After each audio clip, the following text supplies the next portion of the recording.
Welcome to episode 51 of the What Happens Next podcast, the podcast dedicated to helping you think about transition in your 50s and 60s in your life and the next chapter and making it as meaningful and happy as possible. We have loads, I personally anyway, or I don't know who we is, I have loads of conversations with clients who are thinking about their next chapter. And I realised that as a chartered financial planner, whilst a lot of the conversations we have are about the money, actually we have so many conversations about life with our clients. It was important to think about when we're transitioning into the next chapter to have a bit more of a nuanced view and better conversations about 50s, 60s and beyond and what a life well lived looks like. And that's why this podcast is dedicated to having conversations like that. Now, one of the things that certainly made me happier, improved my well-being in my life, and when I look at my clients' lives and the ones that truly have high levels of well-being, often it's because they contribute to their communities. So on this week's interview, I wanted to interview a guy called Himanshu, who is involved with the Rotary Club. Now, Rotary do amazing work both locally but also across the world in terms of spending time raising money, raising awareness, but actually collectively doing good work for good projects. And in this interview, we talk about how community wellbeing is part of a life well lived. Because Himanshu is a bit of a design thinker because of the work he does, we talk about design thinking. We talk about the ultimate question I often ask my clients about transition. If you had all the money in the world and knew nobody would laugh at the decision you make, what would you do the rest of your time? And we also dig a bit deeper into the brilliant work that Rotary does and why Himanshu got involved. I know that you're going to get a lot out of this particular interview. Let's get on with the show.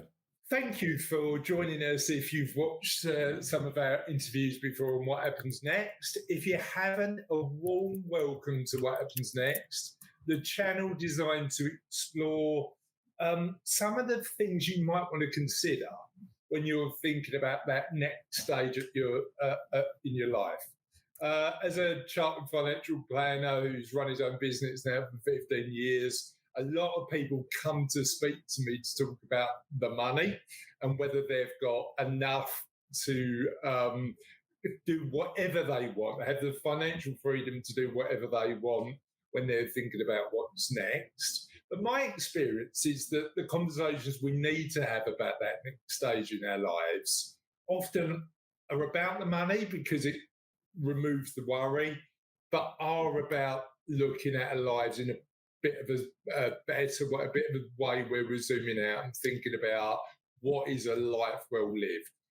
And I'm really pleased to welcome Himanshu today to talk about the importance and thinking about community wellbeing in your life and actually how contributing and giving back to our communities can improve our lives and actually have a better context in terms of what life well lived looks like. Himanshu, thank you so much for joining us today on What Happens Next. How are you? Well, first of all, thank you, Chris, for having me today to talk to you. I'm good, and I hear that you're going on an exciting holiday. So, I'm off as we record this. I'm not sure when this is going out, but as we record this, I'm off to the Amazon rainforest soon. Yes. Very good. Again, part of my life well lived is having new adventures and having experiences that are going to excite me. If I'm being perfectly frank, I am a little bit nervous. And Cassie keeps on sending me photos of really big snakes that found in the jungle. But yeah, really excited to have that experience. So for those, I mean, I know you're an amazing guy and do brilliant work in the community. But for those of our audience who don't know who you are, tell us a bit about you. Right. So I wear a couple of professional hats. So I am a consultant, a management consultant, a project and product management. I run a boutique consultancy. I have been running it for last 11 years or so, I think now, and we provide a project management, new product development, process improvement consultancy to all sorts of organizations. We've worked in education sector, fintech, agriculture, sports development, and so forth. Yeah. I also work at Westminster Business School, where I am a professor of project and product management. So those are a couple of my professional hats. But outside of that, as you know, I currently am serving as the district governor for Rotary in London, but I'm also a serving deputy lieutenant for Greater London. Yeah, so you're wearing quite a lot of hats across quite a broad range there. What do you get? I mean, it's interesting, isn't it? Because when we're thinking about what happens next, then we'll talk about the community elements in a minute. But one of the things that we talk about is the importance of continued learning. So in your professional space, but also in your space as an educator, how do you make sure you carry on learning? I think so. We talk about something that is known as design thinking. Now, design thinking is a new way of problem solving where we are not jumping into finding solutions of the problems that how problems look on the surface, but we first spend a lot of time in finding out what the right question is, to which then we find an answer. And that what that means is that we are not arbitrarily designing solutions or designing even community service initiatives, but we are empathizing with the end user. Yeah, and that means not just putting ourselves into their shoes, but walking a mile in those shoes, so that we really understand what we, and that helps us in learning new things from places you will never expect. Interesting. Give me an example of how that applies in your work, but also how that might apply to somebody who's thinking what's next in their own life if they're making a transition. Okay, well, I think those are two different things, probably require different approach. But to give you an example, let's say we are designing a community service initiative for homeless people in East London. And we might think that they will need hot food and they'll need, hygiene products and things like that. And yes, those things are required. But when you go and talk to them, and try to find out, sometimes, and I'm not advocating this, but sometimes these people will say that, we have such long days. It would just be good to have a drink in the evening and then, but we would think that, well, if we give them money, they would buy all the alcohol and then waste all the money. But I mean, it's just like you and me, right? I mean, after a hard day at work, we would like to have a drink and then relax. So things like that. Or a lot of times these people would just like you to be a good neighbor, right? Just have a chat, rather than, giving them things and things. Yeah. This is something that you wouldn't realize unless you've started, you talk to them. Well, I suppose the other thing that we ignore is that element of just that act of how are you? Because it's unlikely they may have been offered some material stuff, coffee, food, whatever it is throughout the day. But has anybody actually turned around and said, "Are you all right?" Are you? It's an interesting one, isn't it? It's an interesting one. And when we're thinking, because it's really interesting. There's an amazing book that I'm a massive advocate for, that talks about design thinking when we're thinking about our lives and what we should do. It's called Design Your Life by Bill Burnett. His TED talk I'm always talking about because it's brilliant. And the question that he shares in that book that's really interesting is, and again, I love design thinking because of the element of curiosity it brings to the experience. So I think it's really good.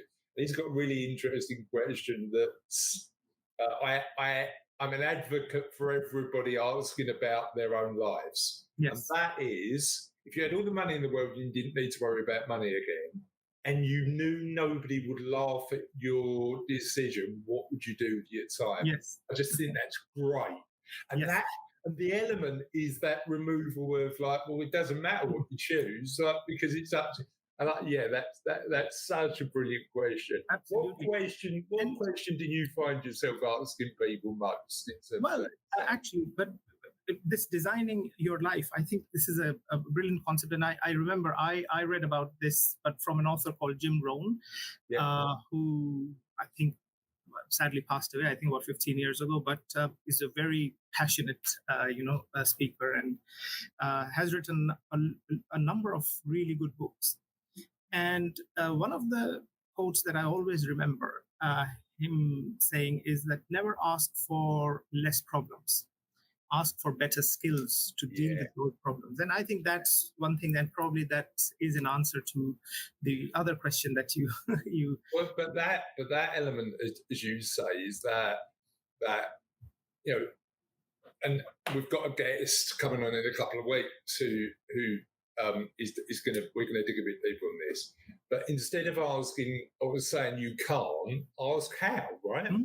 So how do you get there? And it may not be an immediate solution, but at least it gets to a point where you're thinking differently about and it's always fascinating for me because I'm lucky to get an insight into the way people live their lives because of the work we do.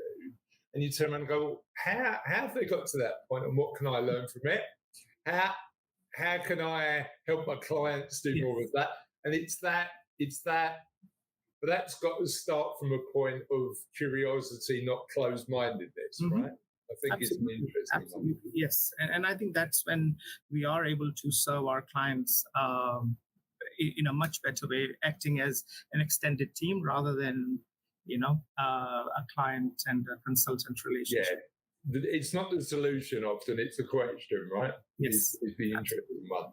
So tell me, professionally and so that design thinking, that curiosity is what you bring to work. Tell me how you started with Rotary and how that journey started for you. Well, so I think Rotary.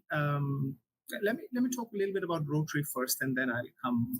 So Rotary is a professional organization. It's a membership organization of people, professionals, business people, community leaders like you and me, who would like to be part of an association and would like to do good in their local communities or internationally. It is a network of about 1.4 million people in about 200 countries and territories, which, if you think about it, is more outreach than United Nations. And in the UK and the Ireland, we've got, I think, about 1,800 clubs, about 35,000 Rotarians. In London, we have, I think, about 60 clubs, about 1,100 Rotarians in London. So that's the kind of extent. In terms of what Rotary does, there are 7 areas of focus which are aligned with the 17 United Nations Sustainable Development Goals. Areas like basic education and literacy, mother and child health, disease prevention, growing local economies, environment and water and sanitation, and so forth. And you may have heard, the biggest project that Rotary has run for last almost 40 years now is the Global Polio Eradication Initiative, which, when Rotary picked it up in 1987, um, we used to have about 1,000 new cases of polio in 95 endemic countries, right, which is about 350,000 cases every year. And some people thought that, well, we are a group of volunteers. Why can't we help in not only doing the vaccination, but fundraising and awareness raising, advocacy, and all of those things. So from there, today we have about 24, 25 cases this year so far in two endemic countries, which is the border area of between Pakistan and Afghanistan. You know, that war-torn area. It's very difficult to get vaccinators over there. But we are committed to see this through. Current thinking is that we may see the last case of polio in 2029. And it is important because some people, well, it's only 25 cases. Why are we still spending millions? Because you want to get to zero, right? You want to get to that eradication. It is important to get to zero because it is a viral disease, right? The current studies published by World Health Organization say that if we leave it today, then it will only take us 10 years to get back to where we were in 1987, right? And we have seen the spread. I mean, the importance of vaccination, because a couple of, or maybe 3 weeks ago, we saw that polio virus was seen observed in Gaza. Yeah, a couple of years ago, the polio virus was observed here in East London. It's only a plane ride away. So that's one of the biggest initiatives that Rotary does. Rotary also runs one of the largest, if not the largest, but one of the largest scholarship programs for master's students. We call them Global Scholars. Every year, about 250 or slightly less than that, global scholars will be a scholarship will be given to them, which will cover not only their tuition, but boarding, lodging, flights, everything. Yeah. London, being London, we get about 41 of them, 42 of them every year. But this year, 42. And these are scholars from all over the world. So from USA, from Japan, from Brazil, all over the world, people would come to London, study. Come to London or come to a location of their choice and do it. London gets 40, 42 every year. Apart from that, peace and conflict resolution is the seventh area of focus that I didn't mention when I was enumerating them. And Rotary's efforts in peacemaking have been known. In fact, Rotary was one of the consultants when the United Nations was being formed. And in fact, even till today, Rotary is the only non-governmental organization that has a permanent seat at the United Nations. Okay. And every year, United Nations will celebrate a Rotary Day somewhere in the world in one of the UN headquarters. Rotary runs 6 peace centers across the globe. Peace centers basically will offer 6 months or a year-long peace program that students can do. And these peace centers are associated with reputed universities. So in the UK, we have it associated with University of Bradford. We have one in Sweden, one in USA, one in Far East, and so forth. The newest one in Africa, Uganda. The newest one, the 7th one, will be open in February next year in Turkey, in Istanbul.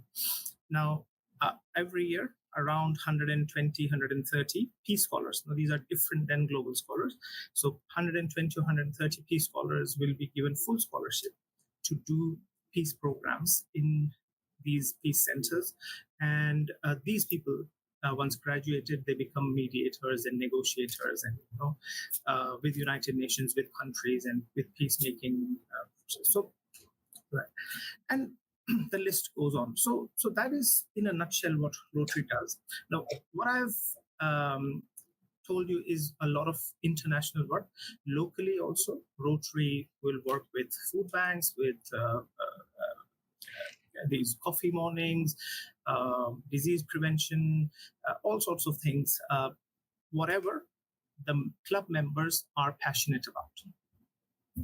So that's what Rotary does. Now, my involvement with Rotary, I'm a third generation Rotarian, right? So my grandfather was a founding member of the Rotary Club of Jaipur in Rajasthan, India.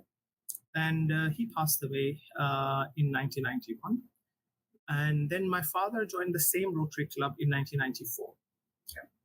I was asked to join a Rotary Club here in London. So I moved to the UK in 2011, end of 2011, November 2011. I came over, and then in a couple of months, my family joined me in February 2012. And we found that, but while I had been coming to London quite often, even before that, but I found that moving yourself and your family to a completely new place, a completely new culture is a different thing. And we found that volunteering is a great way of finding out about the ways of the new place, about getting to know people, and So I started volunteering. I became a school governor. My wife used to run a kids club at the local Salvation Army in Barking, and the major at the Salvation Army, the priest at the Salvation Army, was a Rotarian, and he invited me to be a Rotarian. I only had to be asked because I had grown up seeing all of in that environment. Right? Rotary does. And that's how I got involved in Rotary. Love that. Absolutely love that. And there's a bunch of questions I want to ask you based on what you've told me, because I see what's interesting. I often we look at the size of challenges and we go, feels too big, right? Like an eradication of a viral disease globally feels like a massive challenge. You know what I'm really curious about is how a collection of volunteers, quite a large collection of volunteers, starts with solving the challenge of a global virus, and how you get that. How do you think about that when you're thinking about some of those bigger challenges and the part you play? Right. So I think all the challenges, this is my personal belief that if you have lived experience of something, or if you very closely know someone who has got lived experience of any issue, then that becomes personal to you. And then you start thinking about, okay, well, what can you do? And how can you help the issue? And from there, it starts. I mean, as I said, that I am currently serving as the district governor for Rotary in London, and there are 4 areas that we are trying to make a bigger impact in London. Homelessness, tackling homelessness, improving mental health, encouraging social entrepreneurs, and empowering young people. And by empowering young people, what we mean to say is how do we keep our young people engaged so that they are not getting sucked into knife crime, drug abuse, they do balanced use of social media and so on. And those are some of the things that I find are very relevant in London at the moment. But on a personal level, I am very passionate about a cause that I have been championing in the UK for last 5 years, is leprosy control. Now, you would think that, well, leprosy, but we haven't heard of this disease for I don't know how many years. But even today, leprosy is endemic in about 60 odd countries, very prominently in South Asia, West Africa, and South America. And the known case, because there is a lot of stigma attached to it, people don't come forward, right? So known cases of leprosy are about 150 to 200,000 new cases every year. That is still a huge number, And unfortunately, from that, about 100 to 125,000 cases are in India alone. Now, that might be because there are lots of countries that wouldn't even acknowledge the presence of this disease in their country, or a lot of times people wouldn't come forward because of the stigma attached and all of that. So we started this leprosy control program pilot in 2019, where the focus was to do active case finding for early detection. I really hope you're enjoying the interview so far. But now what I'd like you to do is take action to help you work out what happens next in your life. The easiest way to do that is to do the What Happens Next quiz. It's free to do, takes about 5 minutes, and you can do it while you make a cup of tea and wait for the next part of the interview. You can visit www.whathappensnext.life/quiz. You'll get your results by email immediately. And what the quiz will do is give you an insight into the areas of wellbeing you're doing really well at, but also the areas that you might want to improve. Enjoy the quiz. Let us know what you think. And let's get on with the interview. Because if you detect it early, there is a multi-drug therapy that can be administered and person will be cured 100%. Right. So people don't know about it. So that was the second aim of the program, is to raise awareness that, well, please come forward. You can be completely free, cured. So we started doing that. But in 2020, as you know, the world changed. COVID hit, and then we found that people were being denied testing because they had leprosy. So they were being turned away from testing centers. So we did another project of fitting. So we bought a PCR machine, fitted it into a van, and that van used to go from leprosy colony to leprosy colony in one city, I have to say. But again, but that basically helped at least those people. And then we found out after COVID, when we resumed, a very curious statistic that leprosy was considered to be a male prevalent disease. Very curious. So then after further digging, we found that it is male prevalent because there aren't enough female physiotherapists to do that early detection, because leprosy as a disease, if someone has to diagnose it, they have to physically check. So a lot of ladies were not coming forward. And then there were other skill gaps like shoe technicians, ulcer dressers. So we did programs for skill development programs for female physiotherapists, shoe technicians, and ulcer dressers. And that's what we are currently doing. What we want to do is to make enough impact, enough noise, so that the government starts taking notice. But currently, WHO's definition of a disease of significance is that you need to have it more than 1 in 10,000. Only then it becomes a disease of significance. Now, but with a country like India, with the population, but it is a low-hanging fruit, right? If the government gets involved and does the awareness raising, I think it will be a game changer. And that's what we are hoping to do. What we are also hoping, and I'm told that it's not very easy to do a vaccine for this, because it's very difficult to replicate the bacteria. It's a bacterial disease in the lab. But I think, well, now we have proven that if there is enough political will, right, we can create a vaccine in a year, right? We have done that for COVID, right? So this is the interesting thing. So I was out of the weekend helping a friend of mine's charity who runs a testicular cancer charity for men, highlighting the fact that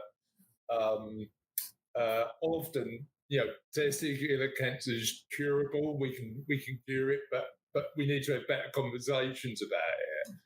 And often it's not only the fundraising for research, it's just having better conversations about health, right?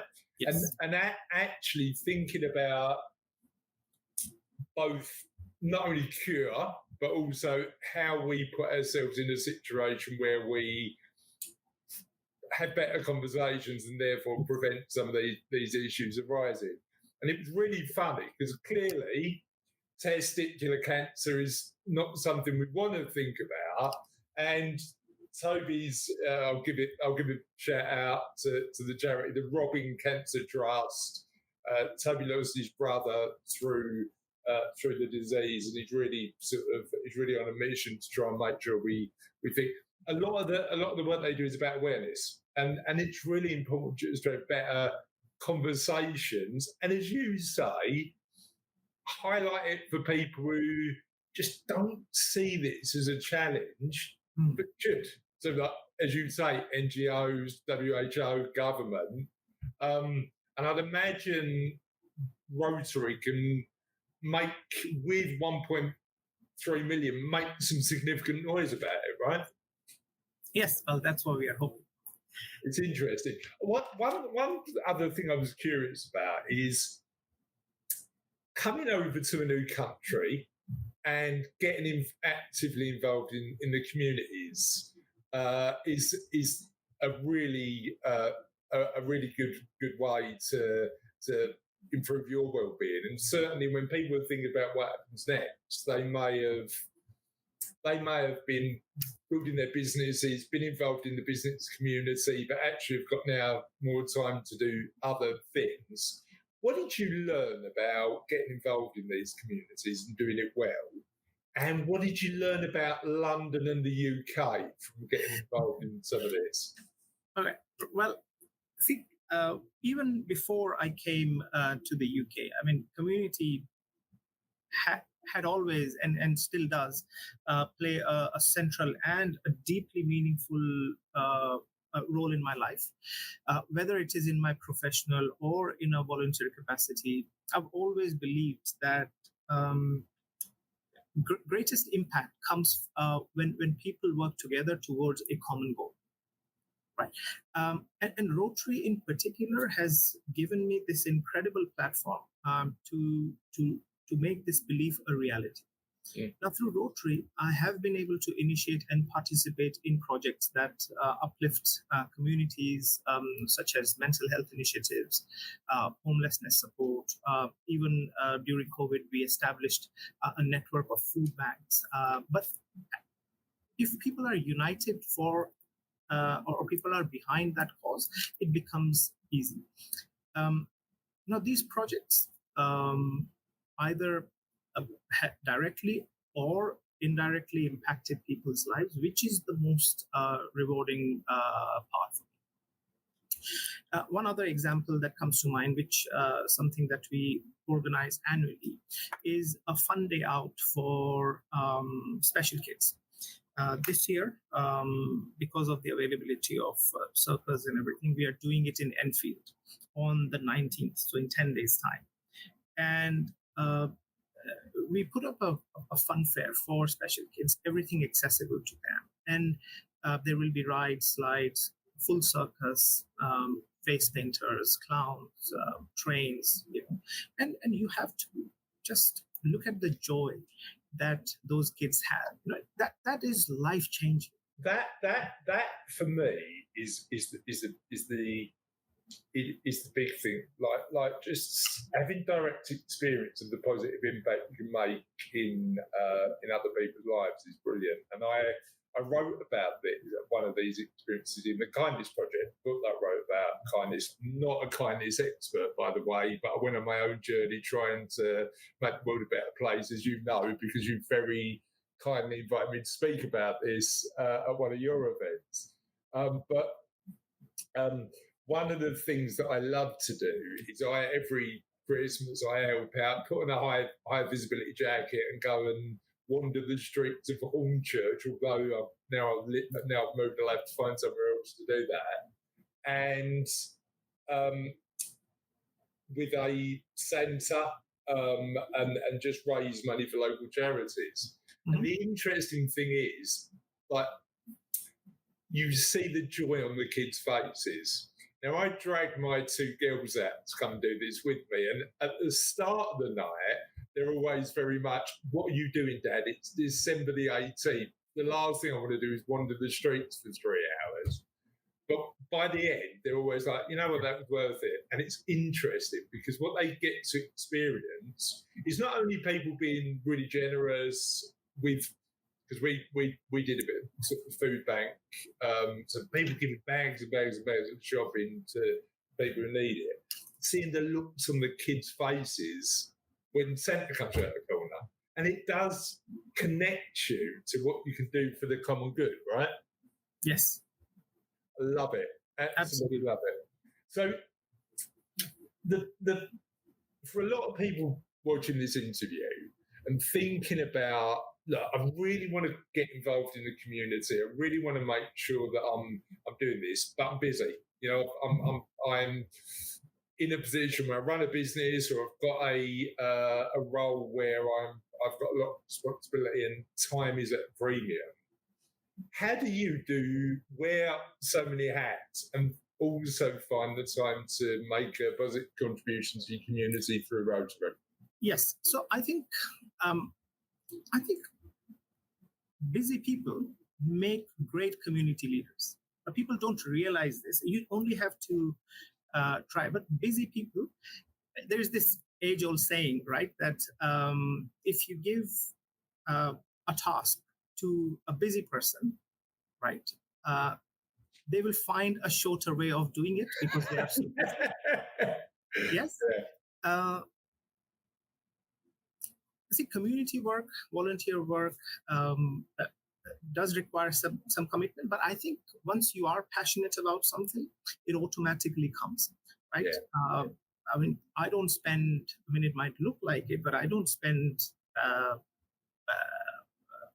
30, 40 hours a week, probably slightly more currently because I am serving as the district governor also. So maybe around 12, 15 hours at this time. But generally, I won't spend more than 10 hours every week, which is like one and a half hours daily to give back to your community.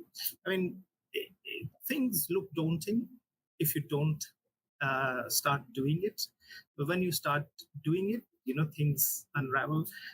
And you always, again, at the end of the day, you have to be passionate about something. Only then it will make sense. If you're not passionate about something, then even small tasks will, look. So how do you find that passion? If you've been really busy, you've got, right, okay, I've now created myself. I don't need to worry. I need to worry less about money anymore. But I'm really looking for that underlying purpose, because it's not about the money. Money's a tool to live the life you want, but I don't know what life you want to live.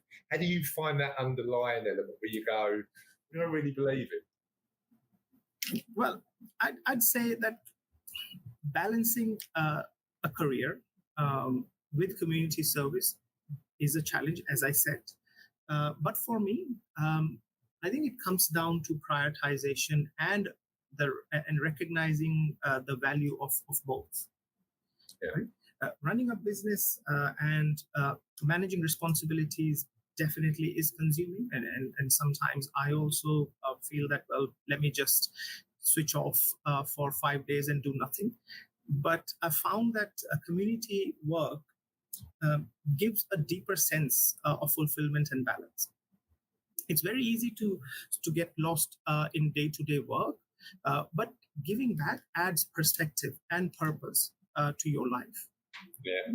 And I make time for community service because, as I said, it recharges me. It allows me to step away from my professional life and reconnect with bigger picture. Being involved in initiatives like supporting mental health, education, which is part of my work also, or community well-being. I don't feel that it's a drain on my time. It's an investment in creating a better community, a better environment for everyone. Yeah, love that. What's interesting, though, is that element of, for me, the amount of skills and knowledge people like you and I, professional people who have built businesses and careers, can actually bring to the community, right? So what's been the overlap for you? in terms of coming, well, I've got this background in project management, design thinking. How have you been able to apply that to the good work you do at Rotary? So one of the things that I I try to do every year is we used to run these workshops for local community leaders. It's called Project Management Skills for Life, Okay. Where community leaders, church leaders, people who run small events, they can come and they can learn about, well, how can they manage these projects better, how to do checklists, how to manage, anticipate, and do risk management and so forth. Right. So that's something that we started in 2018. And I think that does a lot of things, by the way. That not only helps the attendees to learn something new, but I mean, they then become friends for life, right? One other thing that I do, which is sort of on the similar territory, is the East London Community Heroes Awards. Again, we set them up in 2019, so it's been 6 years that we've been doing them. Now, East London Community Heroes Awards is just a way of finding out the impactful work that is happening, which goes unnoticed, right? And then so what we want to do is to find out this impactful work and appreciate them, right? Appreciate them. Well, thank you for doing all of that. But then we don't stop there. Right? We will then, after the awards, we will engage with some of the winners or the finalists, help them do fundraising, do awareness raising. In fact, one of the winners a few years ago, this lady used to run a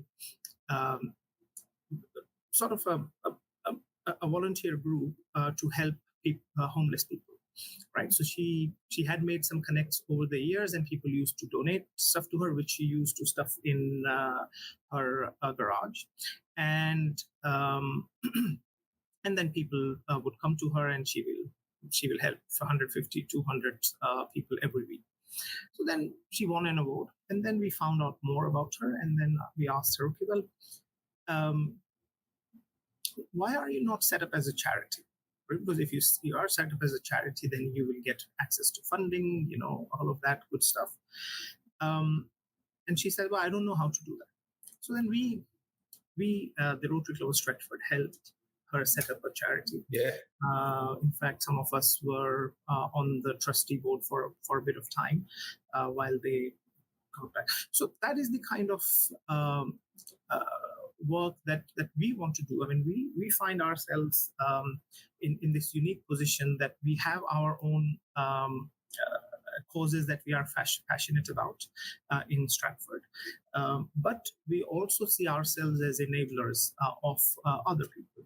But that's a real ripple effect, isn't it? That element of saying, look, we're going to do our good work, but if we can empower people to do great work in their own way, how do we encourage that the great work she was doing anyway would have continued, but just empowering them and saying, look, here's what you need to know to take the work you're doing to the next level is, I love it, is absolutely brilliant.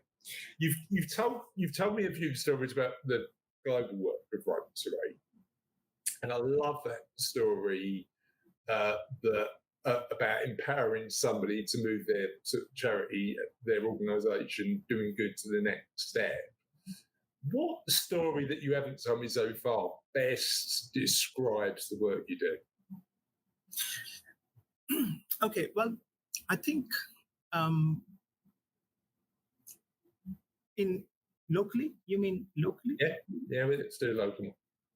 Well, locally, I think the biggest thing that I have been involved in is the East London Community Heroes Awards.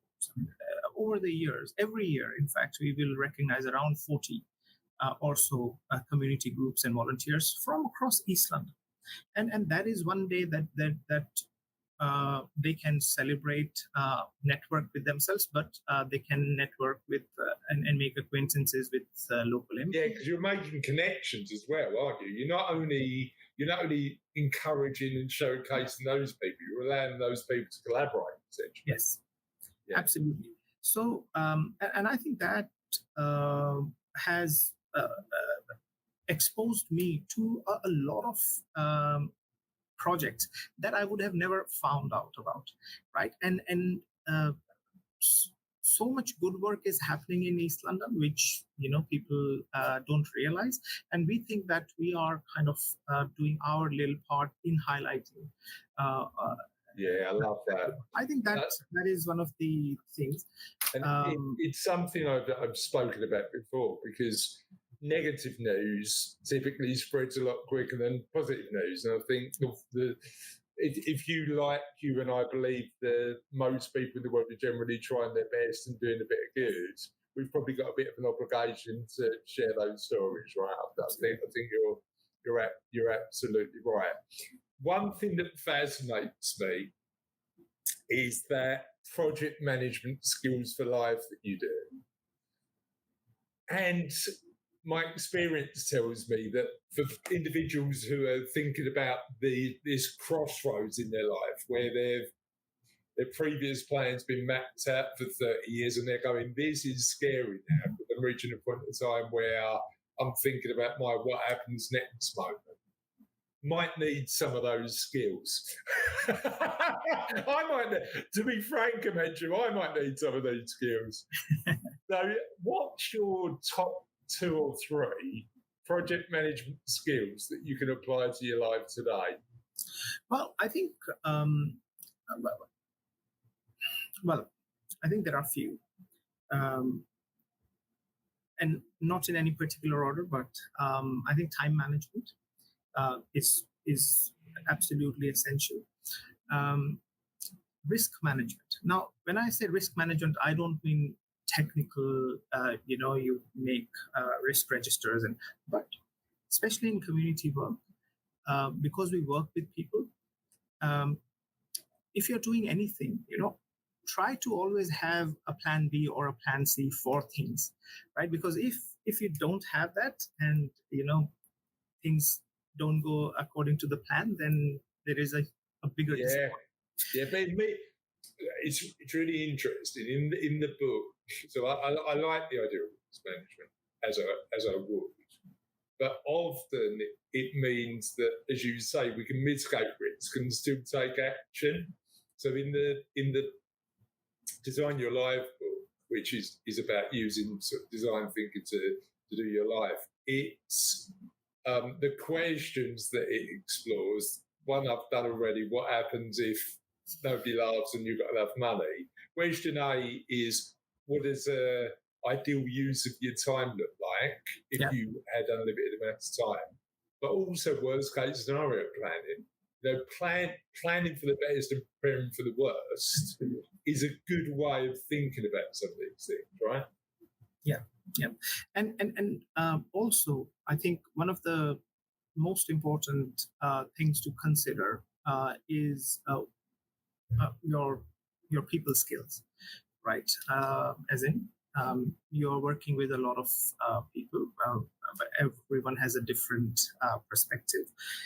So you may and in volunteer or community work, you don't have the authority over people, so you have to at all times use inspiration and influence rather than So you have to be aware of that well, in community work, everyone has their different motives, different level of involvement, and work that way. Expect that not every time people will have the same level of enthusiasm as you might have, but still people want to get involved, and you have to. What skill have you learned most about through your Rotary journey in the UK? Well, I have learned quite a lot, actually, and I've received so many leadership opportunities. I used to be a very introvert, shy person. I still am, but I think if you would have asked me to do this interview 3 or 4 years ago, I would have said, "No, Chris, I can't do this." Right? But I think I've gained in confidence. I am very comfortable in talking about things that matter to me, that I am passionate about, and how other people can benefit by if they choose to go on a similar journey. I'd love that. Talk to me about the future. What's the future for Rotary East London, but also Rotary as an organisation over the next 10 years? So Rotary is going through a lot of change at the moment. So Rotary is a 120-year-old organization, right? And especially in these islands, people have been set in their own ways. I mean, Rotary used to be a business networking organization who want to do some good in the community, and that's when about 20 or 30 years ago, you could only have one financial planner in a club and one university professor, but that has changed. And with that, I think the way we work has changed. I think business networking has taken a little bit of a backseat, and we are trying to bring that back. In fact, there is a new Rotary Club that we are working on in central London that will be purely made up of corporate members, right? People who want to do business networking, but also want to make friends, and Rotary kind of brings that a little bit. So that's something that we are trying to do. Obviously, there's something new always keeps on happening. I'm also hoping to get the Rotary International Convention to London. We are in very early stages. We have been shortlisted as one of the 5 cities for a block of 3 years. So there is a good chance that we might get it. But there are challenges.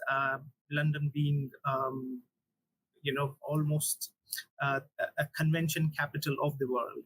There are 30, 40 different conventions keep on happening in London every year. So to try to find the place, it is slightly challenging. But so either in 2029 or 31 or 32, those are the 3 years where we are hoping the international convention. Now, what that means is that about 25 to 30,000 Rotarians from all across the globe will come to London, and look at us, and they will.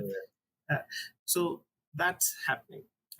And one more thing that we are trying to do is, as I said, so we see Rotary as, apart from other things, we see Rotary as an enabler, as an empowerer.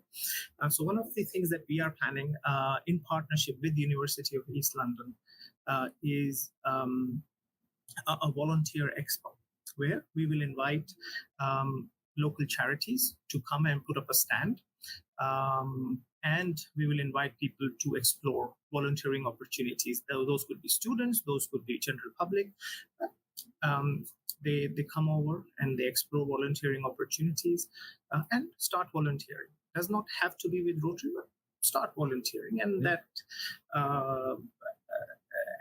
and then we'll probably have some talks on the side on the day, importance of volunteering and the stuff that we have talked about. Love that. A showcase of doing community goods. Yes. Absolutely brilliant.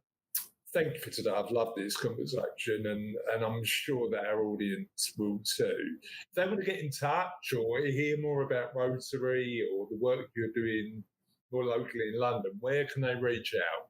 Well, I'm very happy to share my email address, which is, shall I type it over here? Or well, what we'll do is we'll put on the comments on the YouTube video below. And if you're watching this somewhere else, just email us at what happens next, and we'll make sure we share it. Perfect. So I'm very happy to share my email address with people if they want to find out more about Rotary or more about volunteering in general. I'd be very happy to have that conversation. Perfect. Thank you so much, and I hope you've enjoyed this conversation as much as I have. Have a lovely day. Thank you, Chris. Thanks a lot. You. I know that the interview with Himanshu contained loads of insights, and I'd love for you to tell us what you got from that particular interview. Simply visit www.whathappensnext.life, and all our contact details are on there. They're on the show notes, but you can also find us on YouTube, and we'll put the link to the YouTube channel on the show notes too. But what I'd love to know today is the one thing you learned from today's interview, but also the one thing that you think you can implement based on the knowledge shared today. I hope you have a lovely remainder of the day and week whenever you're listening to this, and we'll see you on What Happens Next soon.